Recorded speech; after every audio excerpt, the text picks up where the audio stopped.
Estamos começando mais um programa da série especial da Semana da Consciência Negra da ABI, a primeira Semana da Consciência Negra da ABI. Nós estamos desenvolvendo conversas com diversas lideranças, né, no campo antirracista, e hoje é a oportunidade que nós temos de conhecer um pouco mais o trabalho do Marcelo Medeiros de Carvalho, idealizador e diretor executivo do Observatório da Discriminação Racial no Futebol. Participando comigo também aqui dessa entrevista, o colega Luiz Paulo Lima, integrante da Diretoria de Igualdade Étnico-Racial da ABI, e com quem nós vamos desenvolver essa conversa nos próximos 60 minutos. Eu vou passar para vocês aqui alguns detalhes, né, sobre a vida e a carreira do Marcelo Medeiros de Carvalho. Não tem o D, Marcos Gomes, é Marcelo Medeiros de Carvalho. O Marcelo possui MBA em Gestão Empresarial pela Faculdade de Desenvolvimento do Rio Grande do Sul, é graduado em Administração de Empresas também pela FADERGS, tem curso de extensão em Gestão Esportiva pela Universidade de Santa Cruz do Sul.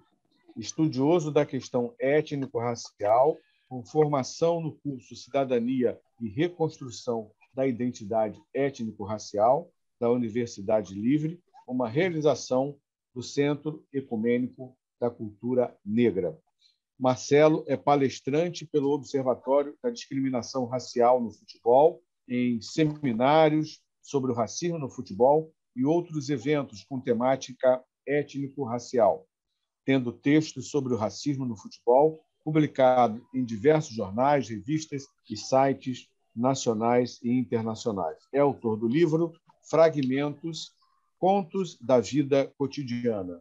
Olá, Marcelo, muito obrigado por você nos atender e fico muito feliz de poder conversar com você. Agora, lamento dizer a você o seguinte, essa não será a última, essa é a primeira de muitas conversas que nós teremos que ter, até porque a ABI e o Observatório do Racismo, de combate ao racismo, da discriminação racial no futebol, essa parceria, eu acho que ela veio para ficar, Marcelo. Muito obrigado por ter vindo.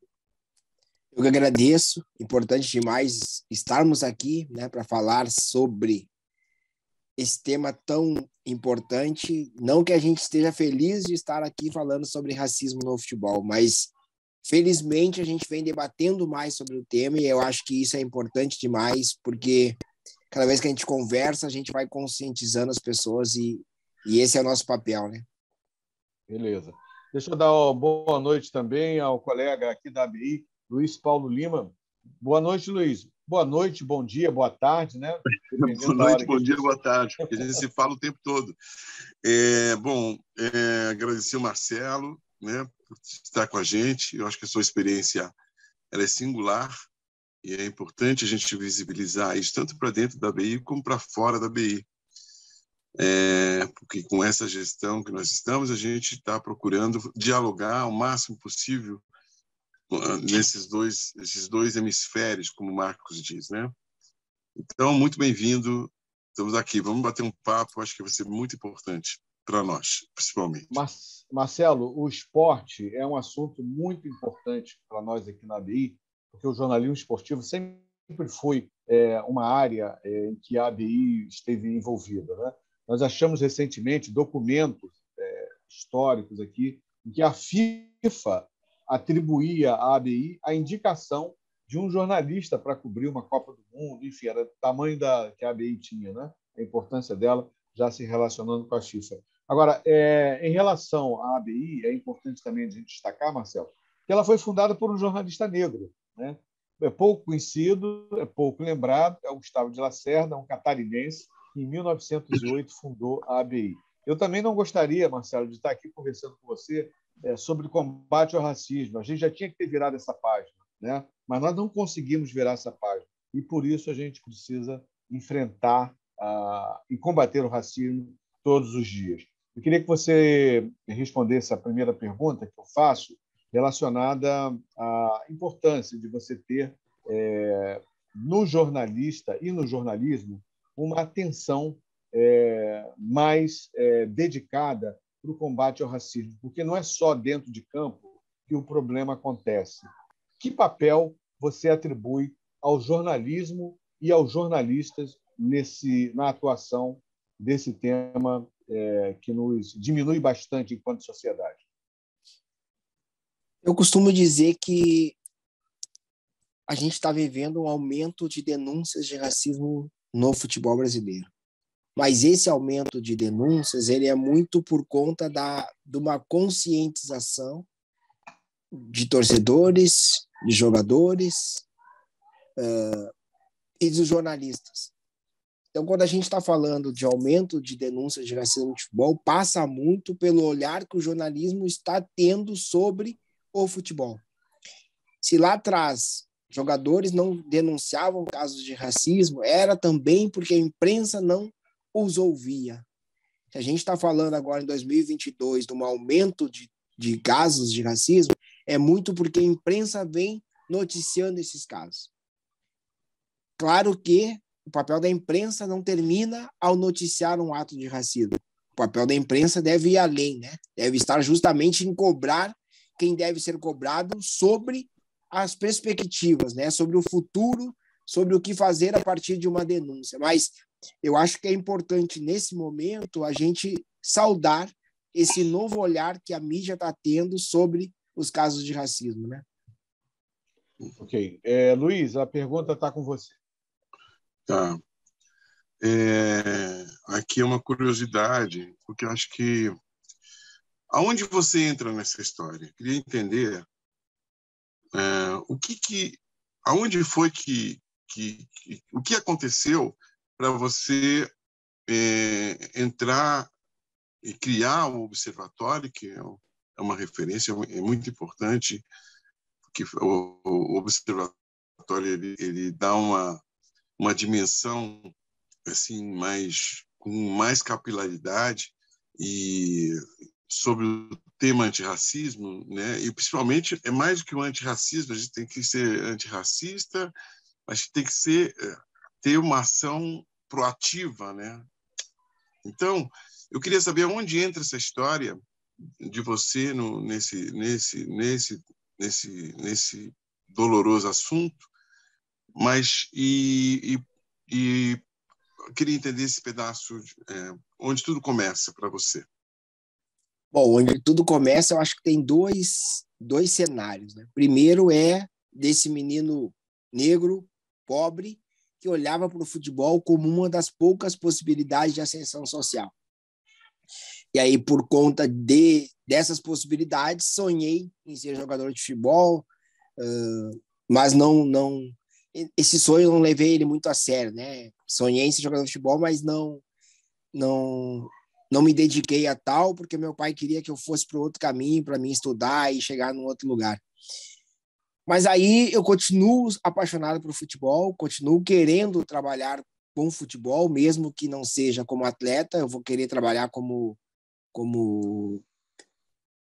em outra área do futebol, né? E aí, quando eu vou me fazer um curso de pós-graduação, eu vou perceber que esse mundo do futebol, que a gente sempre diz que é um espaço democrático e de oportunidades iguais, afinal de contas, a gente tem uma grande quantidade de jogadores negros, eu vou me dar conta que fora das quatro linhas esse espaço não é democrático.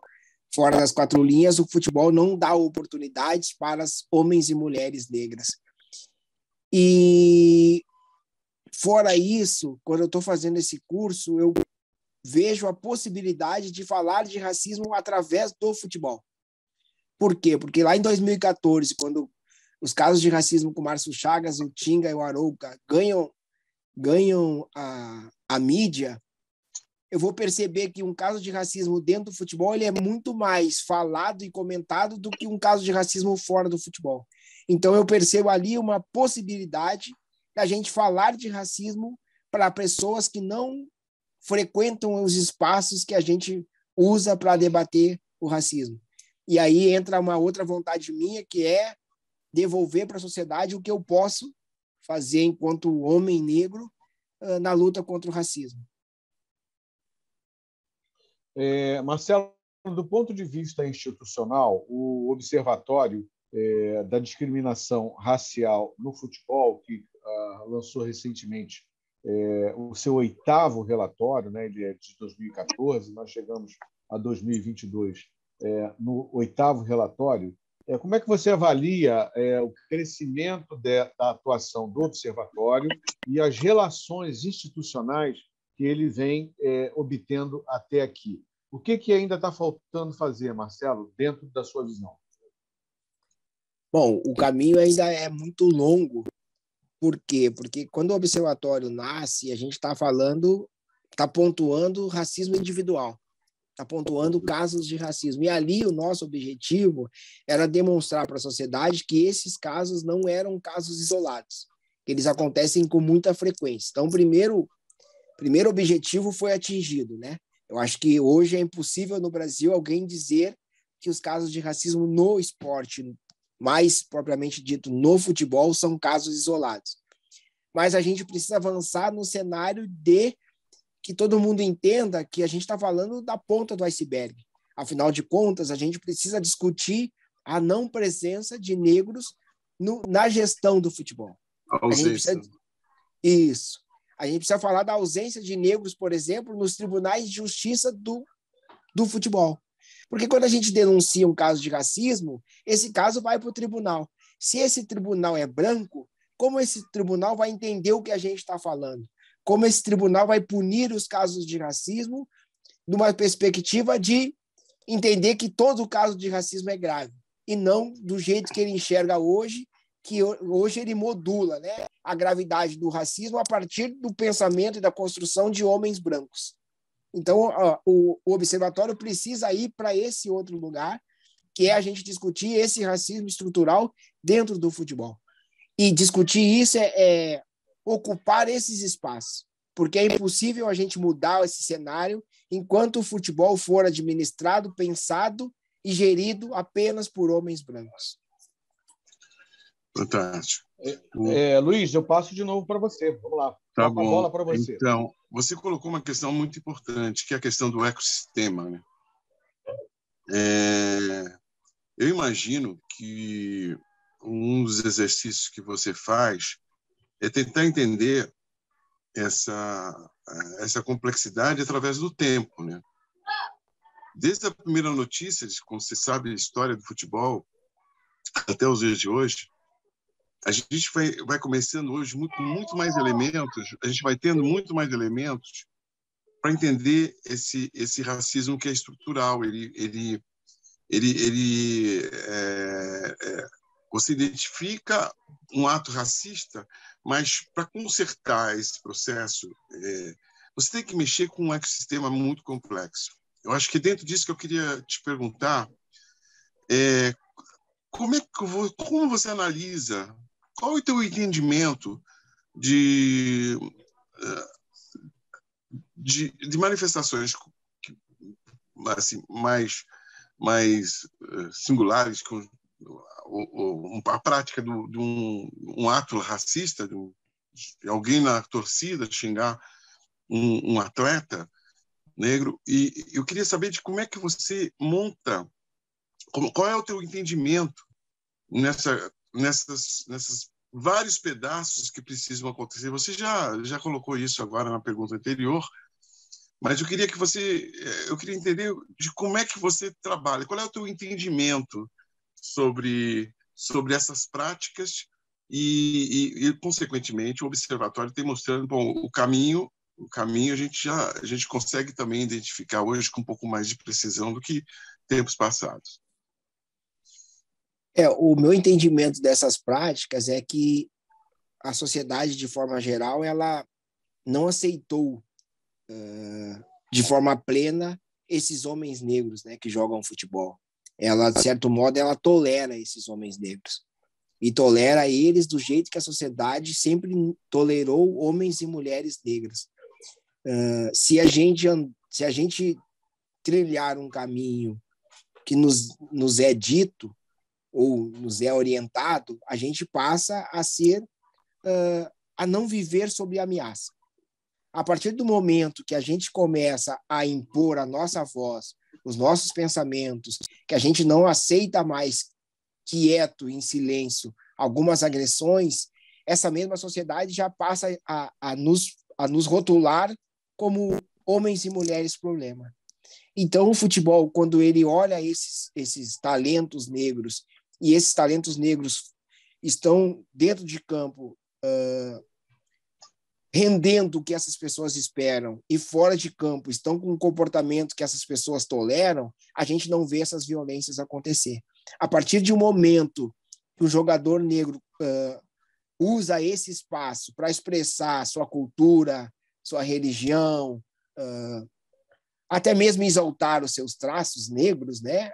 A gente vê as violências acontecendo mais. Porque quando a gente fala de racismo no futebol, a gente geralmente vai pensar no insulto e o xingamento na arquibancada. Mas a gente esquece as microagressões que esses jogadores negros sofrem no seu dia a dia. Tanto quando eles andam pelas ruas nos seus carros importados, e aí eles sofrem a violência policial de quem é você, por que você está nesse lugar, quando a gente ouve as histórias de lugares, né, de condomínios que não querem a presença dessas pessoas negras, porque elas dizem que esses jogadores vão trazer problemas para dentro desse condomínio. Então, assim, isso é uma violência de uma sociedade que nunca nos aceitou de forma plena.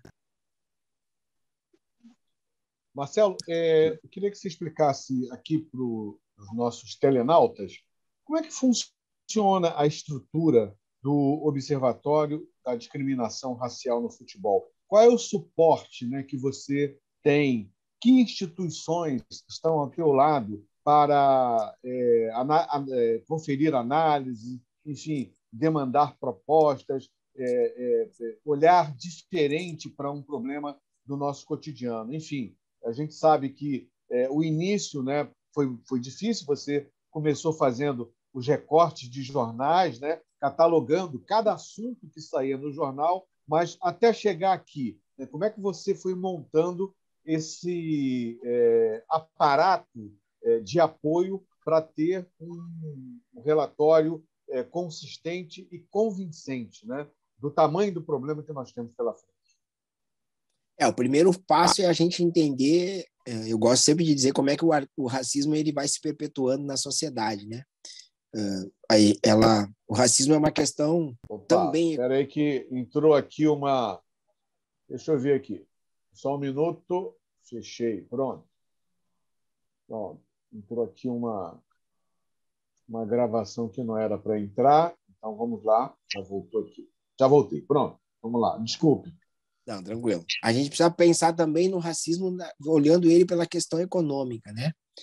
O racismo ele se perpetua hoje porque alguém está se beneficiando da existência dele. Ter homens e mulheres negros em situação de vulnerabilidade é bom para uma parcela da sociedade que usa essa mão de obra. Se nós olharmos para essa estrutura, a gente vai ver que a gente está falando de racismo, mas nem todo mundo quer nos ouvir. Então, quando o Observatório nasce para falar de racismo no futebol, com o objetivo de deixar bem claro para a sociedade que os casos de racismo no futebol eles não são casos esporádicos, a gente está mexendo num problema que a sociedade brasileira, de forma geral, não quer ouvir. Então, o Observatório nasce como um projeto voluntário e vai ficar como um projeto voluntário durante muitos anos. Um trabalho feito por mim, Marcelo Carvalho, e pela Débora Silveira, que a gente vai mantendo esse trabalho do Observatório de forma Hércules, né? A gente vai fazendo o que dá para o trabalho do Observatório não deixar de existir. Então, a gente vai tirar dinheiro do bolso, depois a gente vai fazer alguns produtos que possibilitem que a gente não tire mais dinheiro do bolso, e a gente vai estruturando o Observatório para ele continuar vivo.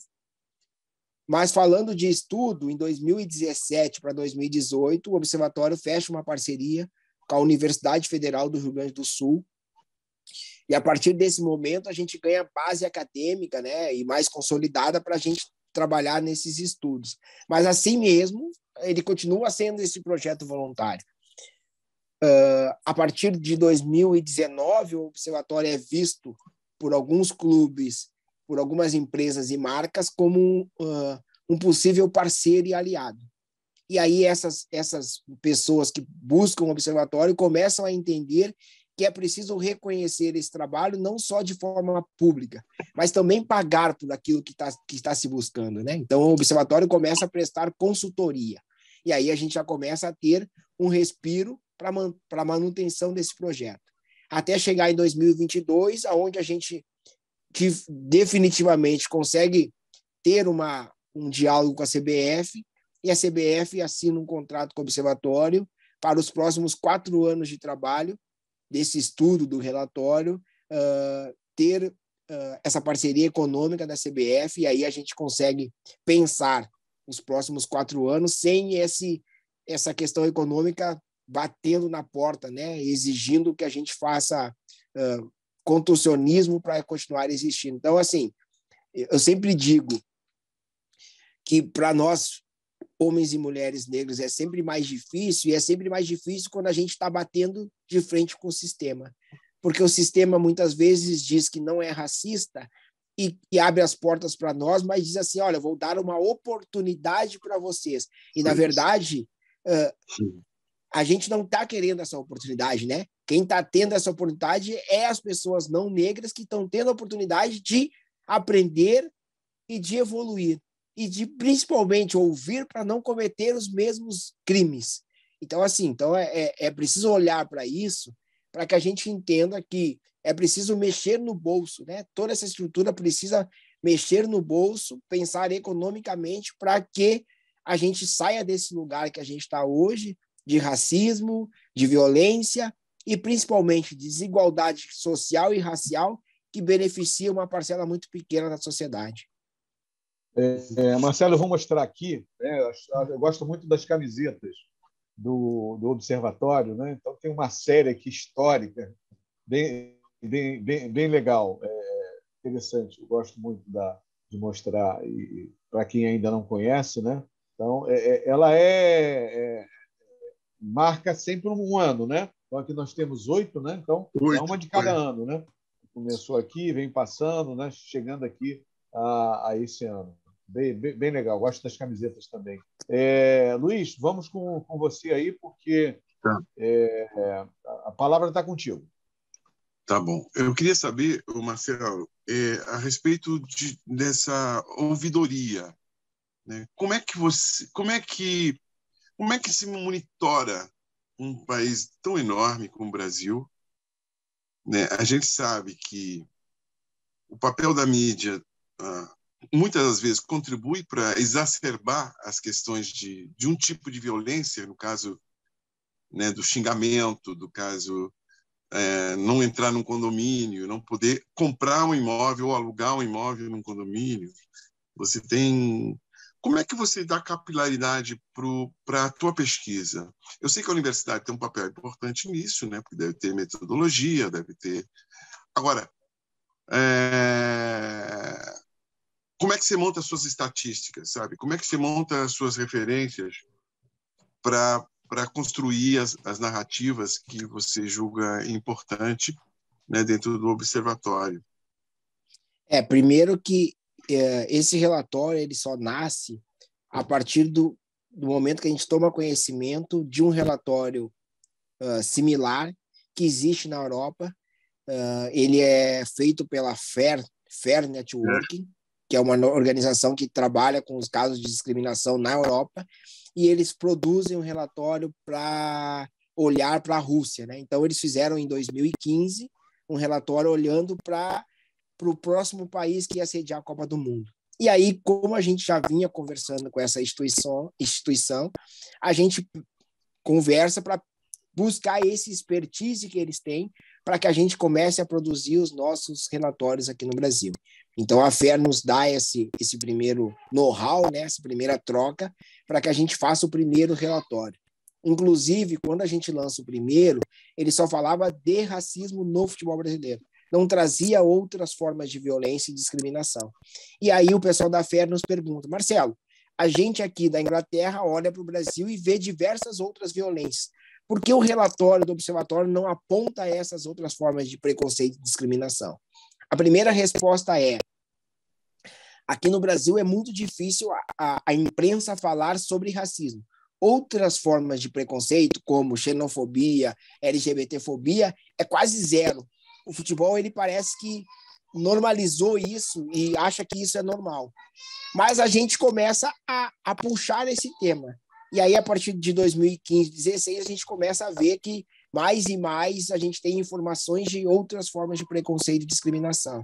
E a Universidade Federal, ela entra para que a gente entenda, né, a partir desse olhar da universidade de conhecimento, para que a gente comece a fazer outras abordagens nesse relatório que era o inicial. Assim. Então, foi muito baseado nesse conhecimento da FER, mas uma das coisas que a gente não trouxe de fora para o Brasil é que lá eles trabalham com todas as denúncias que eles têm conhecimento. O Observatório no Brasil trabalha com casos divulgados pela imprensa. Por quê? Já dizia Cabelém Mungana, né? O racismo no Brasil é um crime perfeito. Então, assim, o racista, ele se sente no lugar confortável de nos questionar aquilo que a gente está falando. Então, assim, se eu aponto que um caso de racismo aconteceu, esse racista vai dizer que tu vai ter que provar isso que tu está dizendo, porque eu vou te colocar na justiça porque por falsa informação. Então, a gente teve esse cuidado, um projeto voluntário, eu não poderia tirar dinheiro do meu bolso para estar pagando processos na justiça. Então, a gente vai ter uma diferença no Brasil, que é a gente só trabalhar com casos noticiados pela imprensa. É interessante essa lógica para entender aí a profundidade, né, do trabalho. Mas, em termos do próprio nome, né, do Observatório da Discriminação Racial no Futebol, quando perguntam a você, mas o Observatório só trata de futebol? Só observa o futebol como a única modalidade esportiva? Ou você tem também, o Observatório também tem olhares para as demais modalidades? Como é que funciona, Marcelo? O Observatório nasce olhando para os casos de racismo no futebol. Mas, enquanto a gente vai dialogando com as pessoas que vão interagindo nas redes sociais, elas vão nos questionando por que a gente não fala sobre outras formas de preconceito e discriminação. Haja vista que, naquele momento, lá em 2014, 2015, não existia outros grupos falando sobre LGBTfobia, sobre machismo, sobre abuso, sobre assédio, sobre xenofobia. Então, o Observatório começa a usar os seus canais para também trazer essas outras denúncias. Hoje, dentro das redes sociais do Observatório, a gente trabalha e monitora todas as formas de preconceito e discriminação em todos os esportes no Brasil, não só mais sobre racismo no futebol. Inclusive, a gente já recebeu diversas propostas para trocar o nome, né? Deixar de ser Observatório da Discriminação Racial no Futebol para ser Observatório da Discriminação no Esporte. A questão são duas pessoas trabalhando. Como é que a gente vai sair desse lugar para assumir outras responsabilidades, também pensando no lugar de fala? Então, assim, por mais que a gente traga outras denúncias, a gente resolveu continuar focado no racismo no futebol. Mas isso não impede que a gente vá monitorar e monitore outras formas de preconceito em outros esportes.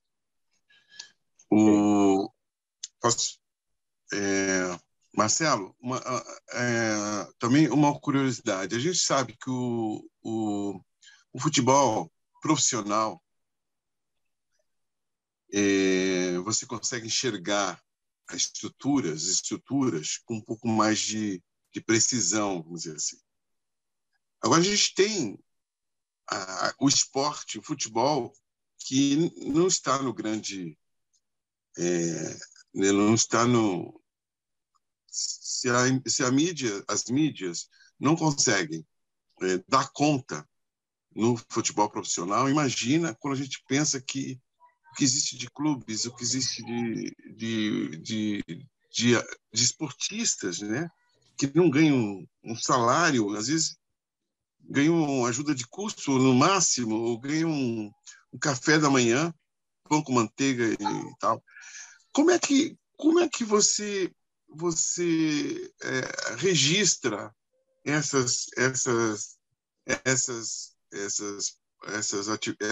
esses acontecimentos? Porque o sonho do jogador de várzea é jogar no time principal, um time de repercussão, de grandes... Esse é o sonho, né? E a gente sabe que o filtro é muito violento, né? Poucos chegam na atividade do futebol profissional. Então, como é que você lida com essas informações que são informações que não tem ali, não tem alguém acompanhando, você não tem um observatório ali, mas como é que você lida com essas informações quando elas chegam para você? Isso é um papel novo que o Observatório começa a ter a partir de 2019. A gente começa a receber essas denúncias nas nossas redes sociais, mas não só essa denúncia de alguém que está querendo denunciar um outro clube, né? A gente começa a receber denúncias de atletas que sofreram essa violência, e aí a gente começa a pensar numa estrutura de acolhimento, assim, né? Porque, como você disse, assim, é muito difícil um jogador denunciar o racismo que ele sofreu, porque ele sabe do histórico que o Brasil tem de represália e de apagamento. Então a gente sabe, por exemplo, a gente já acompanhou a história do Márcio Chagas, do Aranha, do Reinaldo, do Gentil Cardoso, pessoas que resolveram abrir a boca, né, para falar contra o racismo e que acabaram tendo que interromper suas carreiras. Então a gente tenta, de alguma forma, acolher essas pessoas,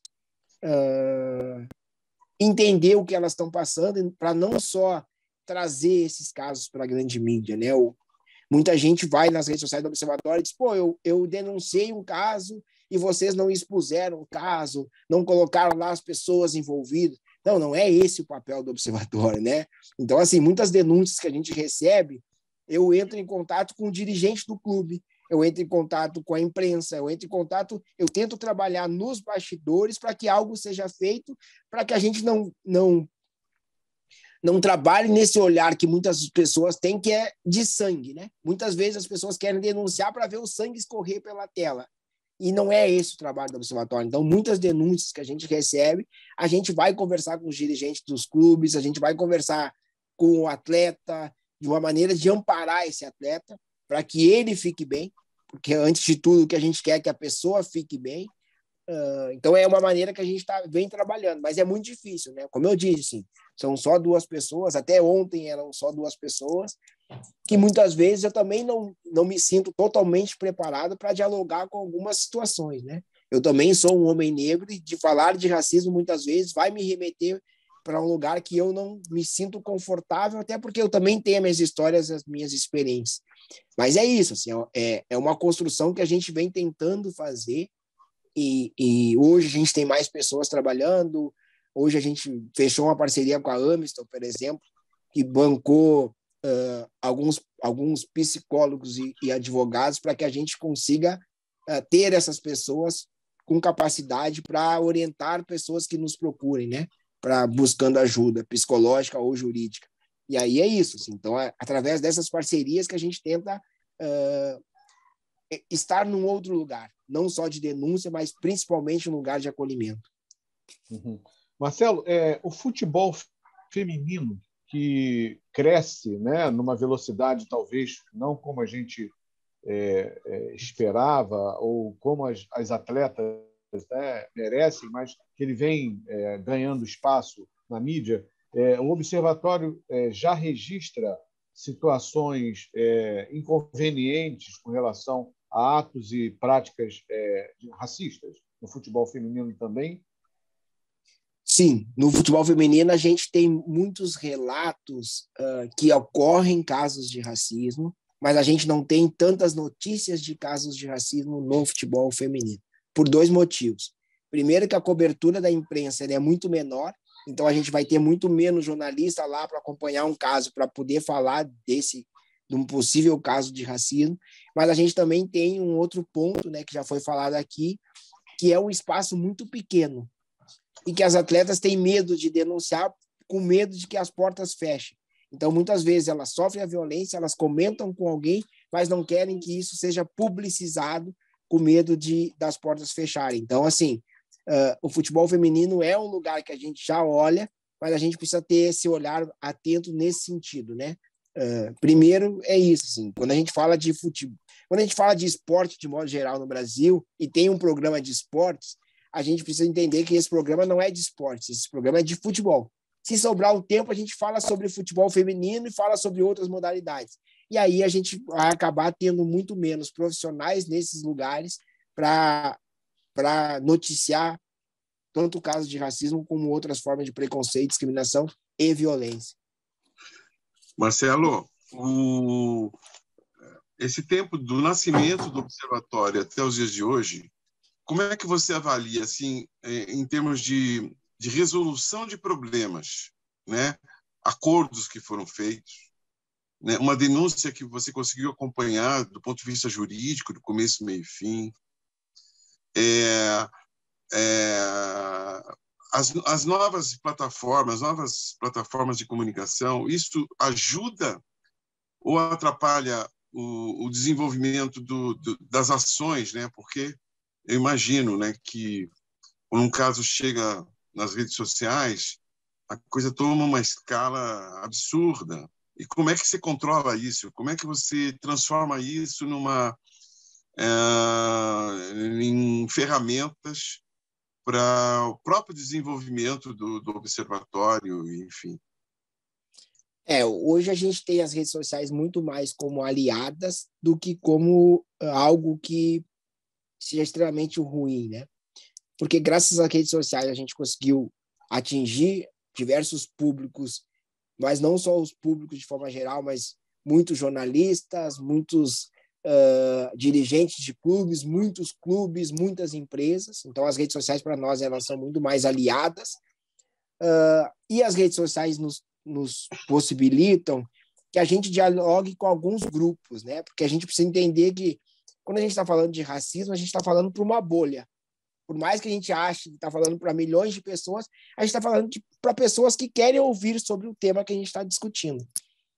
E as redes sociais nos ajudam a nos aglutinar. E essas bolhas, elas acabam, muitas vezes, rompendo alguns espaços e chegando em alguns lugares.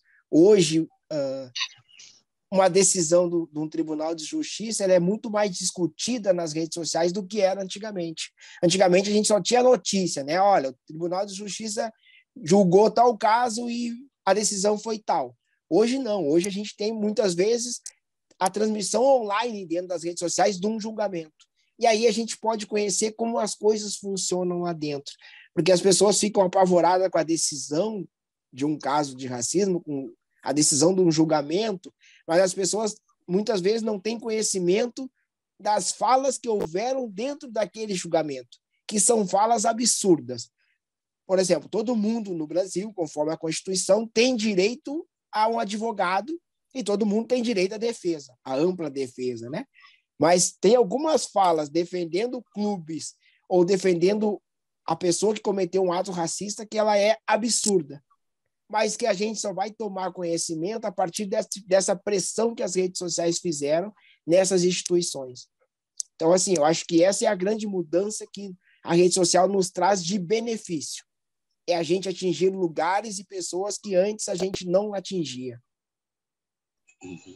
Lembrando a você que está acompanhando aqui essa entrevista, né, durante a lembrança da primeira semana da Consciência Negra da ABI, está conosco o idealizador e diretor do Observatório da Discriminação Racial no Futebol, Marcelo Carvalho. Marcelo, no que diz respeito aí ao cenário internacional, esse ano de 2022, assim como também em anos anteriores, principalmente na Copa Libertadores, times brasileiros jogando em outros países, Argentina, Colômbia, Equador, Venezuela, Chile, nós presenciamos, né, alguns atos e cenas de práticas racistas contra torcedores dos times brasileiros, né? Nesse contexto, Qual é a tua visão em relação à forma de atuar? Eu não sei se o Observatório também alcança essas situações. Do ponto de vista institucional, o Observatório é demandado pelas instituições, como, por exemplo, a Conmebol e demais instituições, no caso, os próprios clubes, Marcelo? Como é que funciona isso? O Observatório, a gente trabalha trazendo esses dados e esses dados vão servir como referência para essas instituições. Mas a gente não trabalha a partir dessas instituições, né? Então, assim, olhando para esse cenário de 2022, para os casos de racismo que ocorreram nas competições sul-americanas, elas nos deram a oportunidade da gente, primeiro, denunciar que a gente tem um grande número de casos de racismo que acontece quando times brasileiros vão jogar competições internacionais. Mas elas também nos possibilitaram da gente pontuar que o racista não é só o argentino, o uruguaio, o chileno, né? O racismo é muito maior aqui no Brasil, porque muitas vezes, quando a gente leu notícias sobre os casos de racismo em competições sul-americanas, essas notícias apontavam como os argentinos são mais racistas que os brasileiros, né? Mas, assim, se nós monitoramos até o momento 70 denúncias de racismo em 2022, 13 dessas denúncias são em competições sul-americanas, o racista está aqui entre nós e não está lá, né? Então, assim, esses casos nos serviram para esses alertas, mas a gente não trabalha a partir da demanda dessas instituições, nem da Conmebol, nem das federações, nem dos clubes. Assim. O trabalho do Observatório é pontuar casos de racismo que a gente vem recebendo essas denúncias. E, a partir disso, a gente acaba vendo que isso desdobra para outras tantas possibilidades de matérias, de pesquisas que são feitas a partir desses dados que o Observatório vem pontuando. Okay. Marcelo, acompanhando um pouco do futebol, da estrutura dos clubes, algumas coisas são positivas, estão mudando de uma maneira positiva, mas a gente sabe das implicações econômicas que existem, né? E listas e listas. A gente sabe que muitos clubes, não sei precisar exatamente quantos, né? Mas eu consigo identificar alguns, onde a estrutura econômica não é muito, como é que se diz? Ela não é muito transparente, vamos dizer assim. Se existe licitude, é mais fácil você emitir uma opinião, né? Fala, bom, posso fazer um comentário sobre isso, mas a gente sabe que, em alguns casos, essa opinião não é muito bem-vinda, vamos dizer assim. E eu queria saber se você sofre pressão pelo fato de estar à frente de um observatório que cada dia mais está sendo reconhecido. A gente toma conhecimento, eu conheci através do Marcos, e aí você vai aprofundando, você vai vendo que tem uma importância significativa e funciona. E como é que você lida com isso? Existe uma pressão explícita em cima do trabalho que você faz? Se existe, como é que você lida? Se não, é uma das preocupações que você tem? Lá no início do trabalho do Observatório era uma preocupação, tanto é que a minha maior ideia era que o Observatório fosse um nome e que ele não tivesse uma ligação com o Marcelo Carvalho. Né? E aí a FER nos disse, olha, lá aqui na Europa as pessoas que trabalham, elas não têm as suas identidades reveladas por medo de sofrer represália. Mas aqui no Brasil foi impossível fazer isso, né? Porque, na verdade, as pessoas não querem a opinião do Observatório. Elas querem a opinião de quem conduz o trabalho do Observatório. Então, o Marcelo Carvalho acabou ganhando esse destaque junto com o trabalho do Observatório. Mas aí vem esse outro lado que você está falando. Assim, a partir do momento que o Observatório estava lá trabalhando anonimamente, sem ser conhecido, a gente publicava as situações e aquilo era uma publicação de uma informação que a gente recebia. Hoje não. Hoje já tem aquela pressão, né? Aquela tentativa de silenciamento, no sentido de vocês têm certeza disso que vocês estão falando? Bom, a gente tem certeza que saiu essa informação, a gente está usando a mídia como referência, não é uma pontuação do observatório, mas já existe essa tentativa de silenciamento, já existe uma outra pressão que é da maneira que se aborda o relacionamento de cada clube com o seu passado, com o seu histórico, com a questão racial lá atrás, como é que isso é visto hoje. Então, assim, essa pressão ela existe. O que a gente tenta fazer é não dar opinião, né? Então, assim, dificilmente o observatório dá opinião de alguma situação. O Marcelo Carvalho, quando convidado por algum veículo de comunicação ou algum espaço, eu vou lá e dou a minha opinião. Mas o observatório em si, ele só traz informação de notícia, para não cair no risco de começar a dar opinião baseado no que a gente acha, do que depois pode ter outro desdobramento, né? Então, quando a gente está falando de casos de racismo, a gente sabe que nem sempre um caso de racismo que está comprovado por todas as provas que já saíram, ele vai ser julgado como um caso de racismo. Porque a lei é a lei, um advogado vai trabalhar para que as pessoas não sejam punidas. Então, assim, o que o Observatório tenta fazer hoje é ser o mais neutro possível quando passa as informações.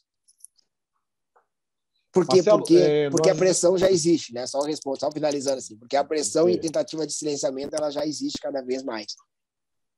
Muito interessante essa resposta do Marcelo. Nós já estamos chegando na reta final aqui do nosso programa, Marcelo, esse programa da Semana da Consciência Negra da ABI. Eu gostaria de trazer para você agora a seguinte situação. Me parece que nesses 8 anos de divulgação do relatório, em cada ano você foi divulgando esse relatório através e em parceria também com algumas instituições. Uma dessas instituições, o Museu do Futebol, né? O relatório foi divulgado lá em São Paulo, coisa e tal. Eu só quero lembrar para você, Marcelo, que em 2023 a ABI completa 115 anos. Né?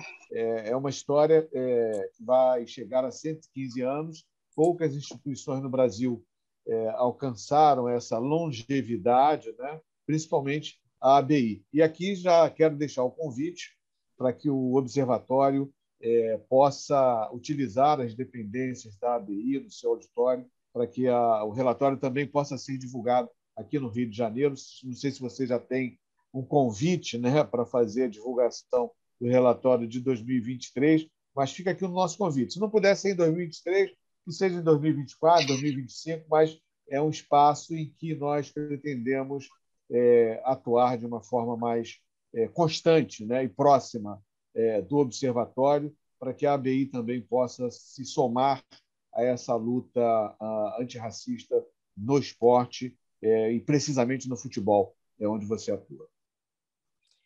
Como eu disse anteriormente, né, a cada ano, quando virava o ano, o Observatório ia correr atrás de parceiros.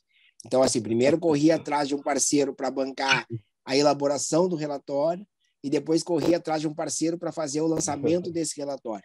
Então, era assim, virava o ano, todo mundo perguntava, cadê os dados do observatório? Cadê o relatório? E aí a gente dizia, olha, o relatório está quase pronto, mas eu preciso de um financiamento para fazer ele acontecer, né? Tirar do papel. E depois preciso de uma parceria para fazer o lançamento. E aí até que chegou a CBF, né? Nessa parceria foi assinado um contrato de 4 anos. Então, assim, a princípio, os próximos 4 relatórios, a elaboração dele tem o aporte financeiro da CBF e o lançamento desses relatórios, a princípio, vai ser em local determinado pela CBF. Sim. Né? Então, assim, o convite é muito bem-vindo e tal, mas aí a gente está agora amarrado nesse contrato que foi assinado. Não tem problema, nós vamos desenvolver aqui também. Claro que a gente não vai fazer um relatório, não temos essa pretensão, mas workshop, seminário, palestras e debates, aí certamente, Marcelo, você não vai escapar da gente, não. Não, estamos juntos. Fazer essa parceria. Tamo junto. Luiz, deixando aí para a última pergunta para o Marcelo. Vamos lá. Tá, Marcelo, bom, puxa, eu estou muito, muito feliz e curioso, assim, né? Porque eu imagino o seguinte, tem a CBF, que é uma instituição importante, poderosa, e tem as outras pontas, né, desse iceberg. Então, são várias pontas que você tem que construir, tem que lidar. E agora você colocou da neutralidade, né, que a instituição tem que estar sempre mais neutra no seguinte, é informar do que estabelecer uma opinião crítica. Então, eu queria saber assim, o que você está pensando ali na frente? Quer dizer, quais são os seus desafios que você está colocando para você mesmo ali na frente e como é que você avalia você daqui a pouquinho, daqui uns anos, com relação a esse compromisso político, né? Porque não deixa de ser. E eu queria saber um pouco disso, né? De como é que você vai enfrentar esse que é um tsunami, cara. Não é brincadeira, não. Primeiro eu penso que estruturar cada vez mais o observatório para ter outras pessoas trabalhando junto. Assim. Então, ter outras pessoas trabalhando junto, tanto no bastidor, para fazer que a coisa aconteça, né? Então, assim, a gente tem que continuar mantendo o site com informações, a gente tem que buscar outros mecanismos para dialogar com a sociedade e também buscar outras pessoas que estudam racismo e futebol para que também falem em nome do observatório. Então, são duas ideias, né, que a gente precisa trabalhar muito para que o Marcelo cada vez também saia um pouco de cena, para que não seja ele o ponto focal e única pessoa falando em nome do observatório. Mas também penso que a gente tem algumas construções que precisam ser feitas com a CBF, com as federações regionais, com os clubes. Eu costumo dizer que a gente nunca teve no Brasil uma campanha efetiva de combate ao racismo no futebol. Isso não soluciona o problema? Não soluciona. Mas isso nos ajuda para que a gente faça outro debate. Aí, eu gosto de olhar para a Inglaterra. A Inglaterra, no campeonato inglês, tem uma campanha de marketing muito forte. Ela não acabou com o racismo no futebol, não acabou. Mas essas ações, elas provocam reações dos racistas e provocam reações dos antirracistas. Então, a gente vai provocando um debate muito grande.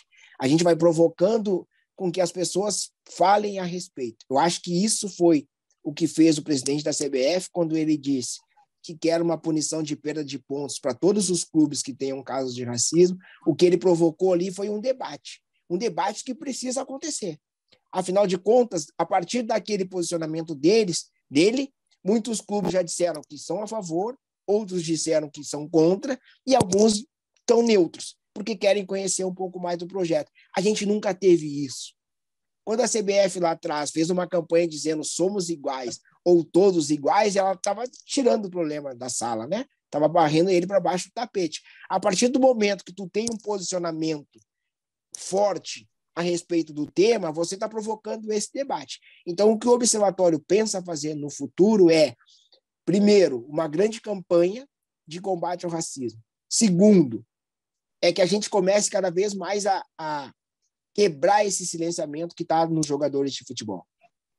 Jogadores de futebol hoje, a maioria, ele denuncia o racismo que ele sofreu, mas ele não está ainda falando sobre racismo, falando sobre questões sociais. Ainda tem muito grande esse silenciamento, mas não dá para quebrar ele exigindo ou forçando que os jogadores falem. A gente vai conseguir quebrar isso a partir do momento que a gente tiver uma rede de acolhimento e proteção grande para que esse jogador, a partir do momento que ele vai falar, ele se sinta protegido e acolhido. Porque senão a gente está jogando apenas nomes para os leões, né? Fulano, fala sobre racismo. Aí o cara vai lá, fala e os leões vão lá e devoram ele. A gente não pode jogar os nossos para os leões. A gente tem que fazer essa rede de proteção e acolhimento. Então, eu acho que para o futuro, que o Observatório planeja é isso, assim. É formar essa rede de proteção e acolhimento para os jogadores, e isso passa muito por quem patrocina o futebol. A gente precisa conversar com as marcas, a gente precisa conversar com quem bota dinheiro no futebol, para que eles entendam que botar dinheiro num campeonato que tem muitos casos de racismo não é bom para eles. A gente precisa dialogar com as marcas para que elas entendam que ter diversidade dentro do seu grupo é bom para eles, não para nós. Para nós também é bom, porque a gente vai ver mais pessoas negras nesses espaços. Mas para eles, para a empresa também vai ser bom. Para um veículo de comunicação também vai ser bom. E aí a parte do observatório é preparar esses profissionais. Então, para um futuro, né, lá na frente, o observatório sonha em um dia se transformar num instituto, né, e esse instituto consiga acolher jovens e esses jovens consigam, a partir desse trabalho do observatório, se capacitar tanto na questão judicial, como na questão de rede social, como na questão de todos esses movimentos que o observatório faz. A gente quer preparar profissionais, primeiro, para trabalhar com o observatório, segundo, para ir para o mercado de trabalho. Ok. Maravilha. Muito bom, Marcelo. Eu acho que o sonho de ser jogador, né? Lá no início, né, que você teve esse sonho, tentou, mas eu acho que você está muito mais feliz agora. Com certeza. Dá para ver no sorriso. Né? Talvez como jogador, né? Qual era a tua posição? Você jogava como quê? Eu jogava de volante, gostava de jogar de volante. Caramba, ter que segurar um ataque ali naquela história toda, ter que voltar a recuar. Mas agora eu acho que quem está no ataque é você, quem está colocando a bola na gaveta é você, né? E a gente fica muito feliz. Embora quero reforçar aquilo que nós dissemos no início, né? Nós não gostaríamos de estar aqui falando na luta antirracista. A gente tinha que estar defendendo aqui outras causas, mas é importante, não podemos ignorar isso. E a ABI, depois de 114 anos, abriu um espaço para que nós pudéssemos também trazer esse assunto de uma forma mais presente na própria instituição, né? A ABI, fundada por um jornalista negro. Então, Marcelo, mais uma vez, nós agradecemos a você esse início de conversa, né? É um pontapé. Muitas perguntas aqui. Tem muitas perguntas. O Luiz fica para a próxima entrevista, né? Então, Marcelo, certamente que 2015 vai ser um ano, como já está sendo 2022, aliás, 2023 vai ser um ano de muito trabalho. A gente tem uma série de ações para realizar na Comissão de Igualdade Étnico-Racial e certamente muitas dessas ações estarão em paralelo com o Observatório, ali no apoio também do Dr. Carlos Nicodemos, né, quem fez essa nossa aproximação, e também do Dr. Gustavo Proença, sempre com apoio da nossa diretoria, do presidente Otávio Costa, da vice-presidente Regina Pimenta. Então, nós agradecemos a sua participação e desejamos a você sucesso total aí nesse trabalho, nesse empreendimento, e até uma próxima oportunidade, Marcelo. Falou, tamo junto, e é isso, né? Infelizmente, a gente está aqui para falar de racismo, mas felizmente a gente está cada vez mais conseguindo levar esse tema adiante e ter, de fato, novos aliados, né? Eu acho que essa é a parte importante. É isso. Bom, obrigado. Okay. Obrigado, viu, Marcelo? Prazer enorme e conte com a gente aqui. Não, o prazer foi meu também.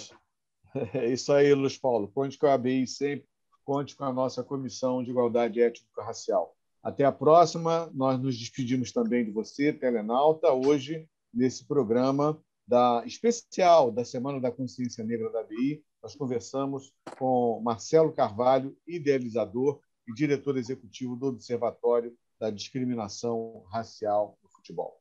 Até o próximo programa.